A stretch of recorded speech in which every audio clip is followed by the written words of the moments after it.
Donc vraiment, ça coûte cher d'être pauvre, on le sait tous, ça coûte cher. Parce que je l'ai vécu cette vie. J'ai vécu la vie de SDF et j'ai vu, il y a des choses auxquelles je n'aurais pas forcément pensé et que j'ai découvertes. Cette verdure, on en parle ou pas? On en parle de cette verdure. Je n'ai jamais été aussi refaite de toute ma vie SDF-resque que depuis que j'ai trouvé cette verdure. Je me croirais en vacances, je ne me croirais presque pas SDF, je me croirais en vacances. C'est magnifique. J'ai envie d'être tel un petit singe dans la nature, perché sur sa branche, en train de faire ma petite sieste du jeudi après-midi. Regardez-moi cette verdure! Arrêtons, c'est too much. I just can't take it. Nous sommes sur le parking d'une église et c'est la première fois que je découvre cet endroit. Et là, je pense qu'on est sur une équipe gagnante. Entre la verdure, le fait qu'il n'y ait pas un rat, que j'ai de l'ombre, que je sois peinarde, tranquille, peut-on faire mieux? Peut-on faire mieux que le parking de cette église? Je ne pense pas. Je suis SDF à Los Angeles et on m'a souvent posé une question, et c'est la suivante. Est-ce que c'est rentable d'être SDF? La réponse est assez simple, courte et droite au but. Tu économiseras le prix de ton loyer en étant SDF, tu n'as plus de domicile.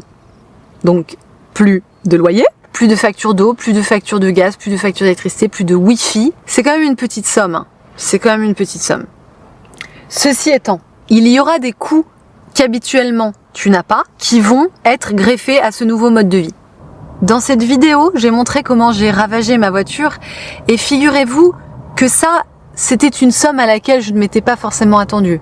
Avant de me lancer dans les grands travaux d'Hercule et que littéralement, je détruise ma voiture et je lui retire une grande partie de sa valeur. Et si je la revends un jour, cela aura une répercussion. J'ai retiré absolument tous les sièges de ma voiture. Ces sièges ont été stockés à l'air libre, ils ont pris la pluie, ils ont rouillé, ils sont bons à jeter. Je n'ai plus qu'un siège, c'est le siège conducteur. Combien j'ai perdu? Je ne sais pas. Combien j'ai perdu? Alors moi, ce que je me suis dit du coup, c'est en fait, je la transformerai en van. Si un jour je dois revendre cette voiture, là c'est du grand n'importe quoi, les gars, le lit il est bancal, c'est nimp. Le sol aussi c'est n'importe quoi, j'ai mis du lino à l'arrache, c'est nimp, c'est vraiment nimp, c'était du fonctionnel. J'étais dans une nécessité, dans une galère telle qu'il fallait du fonctionnel, vite, là, et par mes propres moyens, par les moyens du bord, donc en fait c'était fait du grand n'importe quoi. Encore une fois, je vous redirige vers cette petite vidéo, vous verrez en quoi ces travaux d'Hercule ont consisté. Pour la revente de ma voiture, ce que je ferai, c'est que je ferai un investissement où je la transformerai littéralement en van, où je mettrai des petites armoires, voire un espèce de petit évier, des petits tiroirs, des petits machins, des petits trucs, un vrai lit décent par exemple qui s'ouvre et à l'intérieur on peut ranger des trucs. Enfin en gros un van quoi. La transformer, faire un vrai setup. Comme ça, quitte à avoir arraché les sièges, et ben au moins elle aura une valeur en tant que van, surtout par les temps qui courent, où les gens ne peuvent plus payer leur loyer à cause de l'inflation et où finalement il y a beaucoup de gens qui se lancent dans la van life. Tu fais un bon setup et puis tu la revends en tant que van, mais là elle est plus vendable en tant que voiture en fait. Il y aura énormément de matériel à acheter. Donc moi là, tous ces ventilos là, j'en ai 3, toutes ces batteries là, mon téléphone. Il est en train de recharger toutes ces batteries, le nombre de câbles, de cordons que j'achète parce que en fait je n'ai pas accès à une maison et que je vis dans mon véhicule. On ne compte même pas combien d'objets sont nécessaires dans ce mode de vie. Là, ces sacs, j'ai plein de sacs pour mes vêtements. Tout ça, ça paraît con, mais à chaque fois c'est 40, 50 euros pour pouvoir ranger ses affaires. Donc le nombre de sacs que j'ai acheté. La Power Station, là vous êtes sur un bébé à 600-700 euros. Le Jump Starter, 70 balles. Les couvre-vitres, pareil, fait sur mesure, 200 balles. Les tapis à l'avant, étant donné que j'ai arraché la moquette. À l'avant, il y avait des petits soucis en fait en termes de sol, donc j'ai acheté des tapis moulés spécifiquement aux mensurations de ma voiture, avec le modèle de ma voiture. Ça paraît c'était du custom. J'ai des tapis à l'avant en fait, siège passager et siège conducteur. C'était de l'argent, des frais de port. Le lino, pareil, il a fallu que je me le fasse livrer. C'était plusieurs centaines de dollars. Les petites loupiottes que vous voyez derrière qui cassent tout le temps. Ces loupiottes-là, elles durent 3 mois. Les fils, ils s'arrachent, ils se détachent, le circuit imprimé, c'est du n'importe quoi. Tout ça, c'est des marques chinoises. J'essaie d'en trouver un de bonne qualité, mais à chaque fois, c'est des marques chinoises. Ils vous les vendent 20 balles, mais tous les 3 mois, faut les racheter. Les mousquetons, enfin, il y en a de partout. Là, vous voyez un câble ici. C'est 30 balles, plus pareil, même délire, 7 balles de frais d'envoi, donc déjà 37 balles en câble. J'aurais jamais cassé ce câble-là si je n'étais pas SDF et que je n'avais pas des couettes qui s'enroulaient autour de mon câble. Et là, au moment où je vous parle, je vois que le câble est pris dans la poubelle. Donc ce n'est qu'une question de temps avant que je doive réinvestir dans ce câble. Le nombre de chargeurs de téléphone que je perds, tes chargeurs, tes câbles, ça coûte cher à force en fait de devoir toujours en racheter, mais c'est le genre de truc t'oublies parce que t'es fatigué, parce que t'es en train de te dépêcher. J'ai perdu une paire de lunettes de soleil aussi, pareil, dans le stress, machin, j'ai dû m'en racheter. Je me brosse les dents avec des bouteilles d'eau pure. Ça coûte quand même cher ces trucs-là, enfin je veux dire, il y a un moment, on fait des choses qu'on fait pas dans la vie courante. Et qui sont chers au niveau alimentaire, mais c'est affreux. La glacière, je ne peux rien mettre dans la glacière, il y a pas de place. Je peux mettre une bouteille de lait et un bout de fromage. Point. Donc en fait, je suis tout le temps obligée de retourner au supermarché. Là, aujourd'hui, je suis partie d'un pet sit, j'ai dû tout jeter. J'avais pas la place dans la glacière, j'ai dû jeter ma salade. En fait, j'ai dû jeter l'équivalent de peut-être 3 repas. J'ai dû jeter ma salade, il m'en restait vachement. J'ai dû jeter mes petits pois, parce que mes petits pois, je l'ai fait une fois. Mes petits pois qui étaient surgelés, de me dire, mais ils tiendront avec les blocs de glace, les trucs, en plus, le sac avait été ouvert. Donc, ils se sont mis littéralement à se répandre avec une purée de petits pois. C'était immonde, c'était dégueulasse. J'ai dû perdre de l'énergie, perdre du temps à nettoyer, et en plus les petits pois étaient perdus, donc là tout à l'heure j'aurais laissé des petits pois. J'ai pu sauver le lait, ce qui me restait de lait, mais en général le lait il finit dans l'évier parce que c'est des containers qui sont trop grands, et en fait je les achète par gallon. J'achète un gallon entier de lait habituellement quand je suis en maison et que j'ai accès à un frigo, et là bah c'est pas possible. C'est pas possible. Il faut prendre les laits par 1 litre, et en fait au litre c'est plus cher que si vous achetez une plus grande quantité. Au niveau nourriture, c'est sûr que ça va vous coûter plus cher. Parce que vous jetez beaucoup et vous achetez tout en plus petit format. La fatigue aussi fait que ça vous fait des dépenses. Parce que dans la fatigue, vous perdez des objets. Vous avez la flemme de prendre la solution qui sera plus économique mais coûtera des efforts, et vous allez prendre la solution de facilité. Par exemple, moi je portais mes chaussures en cuir pendant que j'étais en train de déménager, de soulever des meubles, parce que des fois quand je fais des pet sits, je vais décaler une chaise, une table, un truc comme ça, et la solution de facilité c'est de se dire, tant pis, j'ai mes belles chaussures en cuir, mais je vais utiliser mon pied pour soulever un truc, je ne prends pas le temps de changer de chaussures et de prendre des vieilles baskets pourries, parce que j'étais habillée comme ça, j'ai plus de force, je suis fatiguée, je dois ego, et en fait je me suis fait un trou dans la chaussure, et j'étais dégoûtée, parce que j'ai utilisé ma chaussure à ce moment-là, enfin mon pied à ce moment-là, parce que j'étais morte, parce que j'avais la flemme, et en fait on abîme ses affaires. Le nombre de sopalins, de lingettes comme ça que j'utilise, et ces trucs-là, c'est vachement cher. Le sopalin, c'est cher. Les lingettes, c'est hyper cher. Et ça, ça fond, réellement, ça fond comme neige au soleil. C'est l'argent qui s'en va, en fait, qui part en fumée. Au lieu de boire dans des tasses, je me prends des cups qui sont en carton et je les jette à chaque fois parce que je peux pas faire la vaisselle en fait. Donc tout est jetable. C'est le camion poubelle qui passe. Je ne comprends pas combien de fois par jour les poubelles sont faites. Mais en fait, c'est des choses dont on ne se rend pas compte quand on habite dans un logement. C'est que la rue, ça reste très bruyant. Après, moi là, c'est un Eldorado où je suis, les gars. Je suis vraiment dans un Eldorado là. Je suis sur le parking de l'église. Je suis refaite, je suis tranquille. Mais quand vous êtes dans la rue, le bruit que ça fait. Tu voulais faire ta petite sieste, tu voulais être peinard tranquille. Bah, t'es réveillé brusquement par un gros bruit de moteur, quoi. Ça virevolte de la poussière. Alors que moi j'essaie de garder ma voiture propre, ça virevolte de la poussière quoi. Encore une fois, le temps c'est de l'argent, et en réalité, le manque de productivité quand vous êtes en voiture, tout ce que vous faites en réalité c'est survivre. Alors après, moi je fais du contenu, donc je ne considère pas que ce temps-là est littéralement jeté par la fenêtre, parce que quand je me connecte pendant 2 heures parce que je me fais chier comme un rat mort, et que je me connecte en live et que je prends plusieurs centaines d'abonnés parce qu'il y a le setup, parce que ça attire l'attention, parce que vous êtes sur un short et vous tombez sur moi en live, ça a valu le coup. Mais le manque de productivité sur mon livre, j'écris un livre à côté, je suis incapable d'écrire quand je suis en mode full SDFI, parce qu'en fait je suis crevée, j'ai mal au dos. Vous avez vu la position dans laquelle je suis depuis tout à l'heure? Alors après, je suis aussi dans cette position-là parce que j'ai voulu vous montrer derrière la verdure, et c'est pas le plus idéal en fait. Toujours un peu le dos tordu, machin. En fait, Là, je vais après aller me faire une séance de yoga parce que j'ai mal au dos. En fait, c'est pour réparer ce qui s'est passé. Vous êtes en réalité là à réparer les dommages. On est dans la réparation du dommage collatéral. Et votre vie, c'est toujours un peu ça en fait. Votre vie, plutôt qu'être en mode thrive, vous êtes en mode survive. Au lieu d'accomplir votre vie, vous êtes en train de survivre. Encore une fois, il y a énormément de car lifers. Moi, je les vois, ils créent quasiment tous du contenu et ils gagnent de l'argent sur en fait la thématique d'être SDF, d'être car lifer. On va pas se mentir, sur YouTube, on se fait pas énormément d'argent. Honnêtement, moi par mois, de toute façon, je ferai une vidéo dédiée à ça. J'ai fait mes impôts, donc là, j'ai un peu plus de recul sur combien ça m'a coûté au final, parce qu'en fait, il faut regarder ce qui vous reste. Vous pouvez pas vous dire j'ai fait tant par mois. Non, j'ai fait tant par mois et il me restera combien après impôt. Et ça se sait l'année suivante au final. Franchement, c'est pas énorme. On est à 200 balles par mois. Bon, à la limite, on peut s'asseoir sur 200 balles par mois, arrêter de faire son contenu. Surtout que ça devient très redondant souvent. Donc, il y a beaucoup de gens, je vois, qui font ça pendant 1 an, 2 ans, le temps de rembourser des dettes, par exemple de carte de crédit, et qui après reprennent une vie normale et ciao YouTube, ou alors ils font du contenu sur leur vie et ils s'en foutent en fait. Si jamais derrière il y a des gens qui vont regarder leurs vidéos ou qui ont dit bon, ça m'intéresse plus quoi.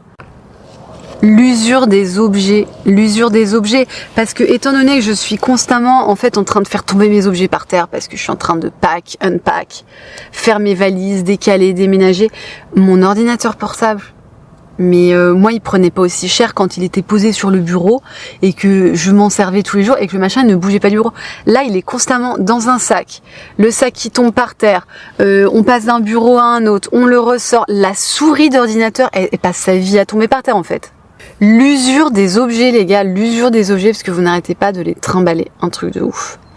La chaleur dans la voiture qui fait pourrir les objets. Pourquoi le scotch est-il devenu vital dans ma vie? Les rouleaux de scotch c'est 14 balles ici et j'ai constamment besoin de scotch. Faut scotcher un truc, le machin c'est descotché, faut le rescotcher, tout se casse, il faut refignoler. Je n'ai jamais acheté autant de rouleaux, vous savez les gros scotch. Je n'ai jamais acheté autant de rouleaux de gros scotch de ma vie.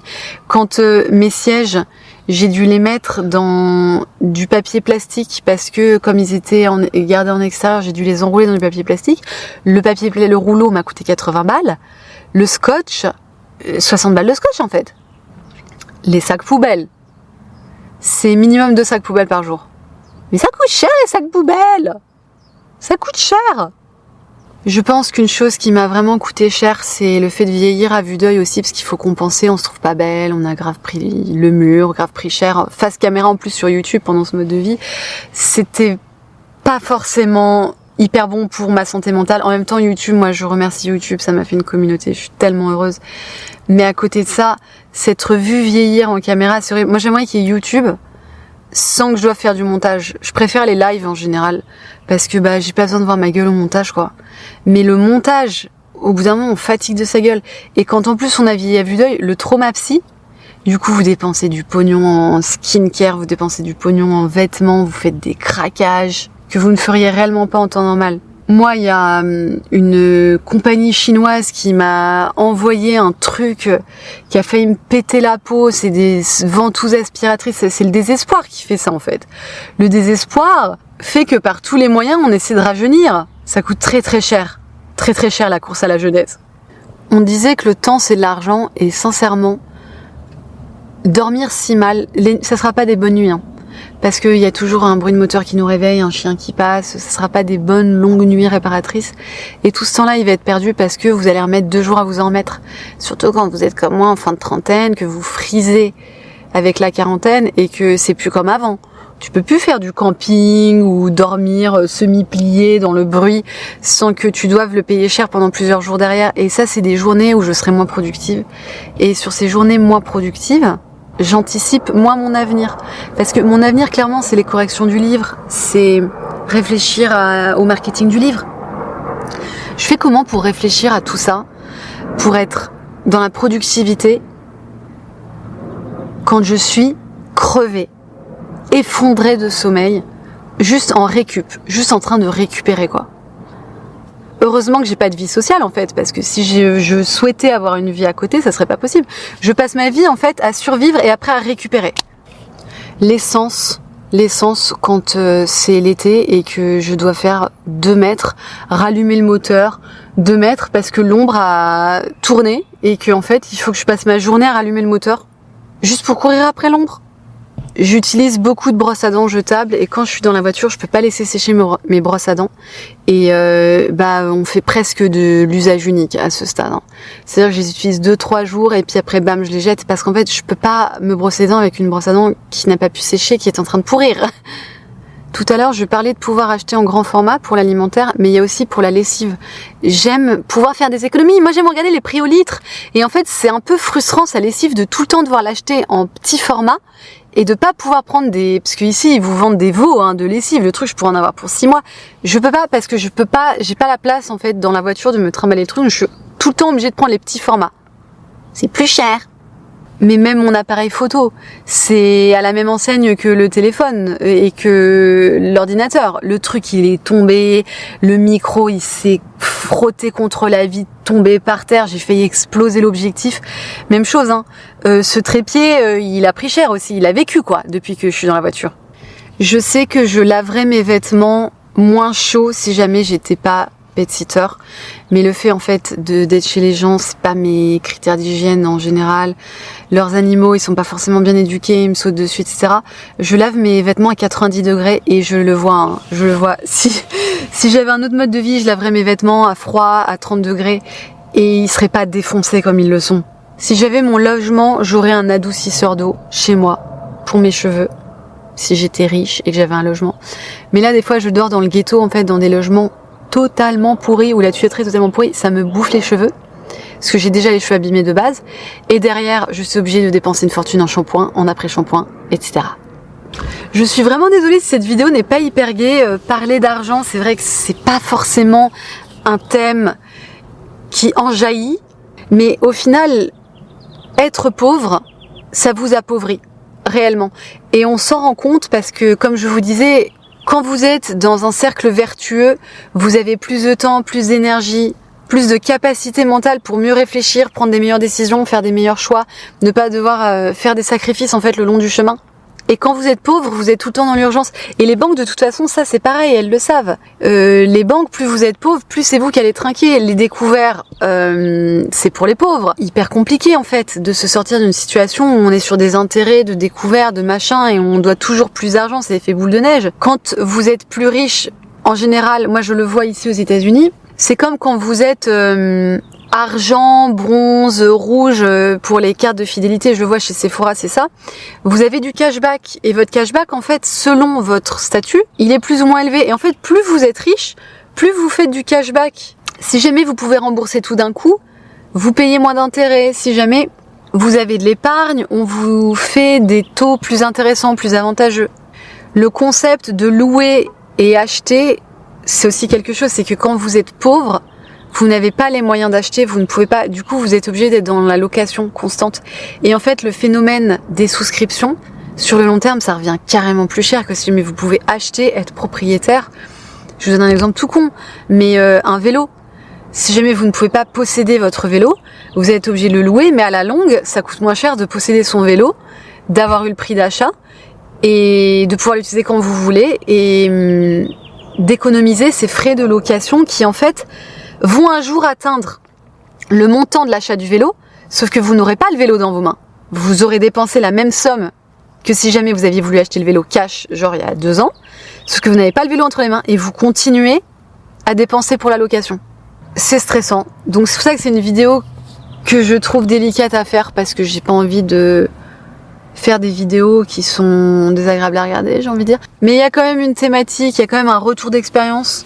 Donc quand vous faites votre calcul de vous dire est-ce que économiser un loyer, est-ce que économiser les factures, l'électricité, tout ça, est-ce que réellement ça va valoir le coup? Parce que si jamais du coup, ok t'économises l'électricité, par exemple je dis une bêtise, mais pour faire ton linge, c'est vrai que tu paieras plus le prix de la machine à laver, mais si tu te retrouves au lavomatique, ça coûte plus cher que posséder une machine à laver, ça se trouve sur le long terme, et que posséder la machine à laver et payer la facture d'électricité. Ou alors si jamais tu vas faire ton linge chez des amis, mais que comme ils t'ont rendu ce service, en échange, bah tu leur dis bah je t'invite à dîner. Ouais mais attends, t'invites à dîner, c'est pas le prix de la lessive en fait. Ça se trouve toi ça t'a coûté 1,50 €, le fait que je vienne faire mon linge chez toi.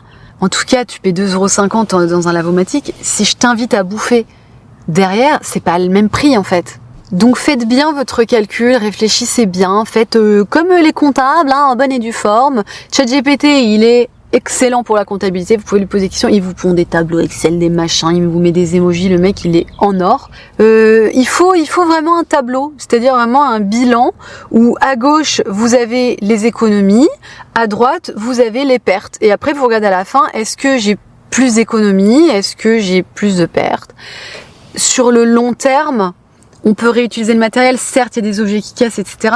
Mais sur le long terme, c'est vrai que quand on prend l'habitude d'être libéré d'un loyer, c'est une charge en moins, mais c'est ouf, c'est une épine retirée du pied, quoi.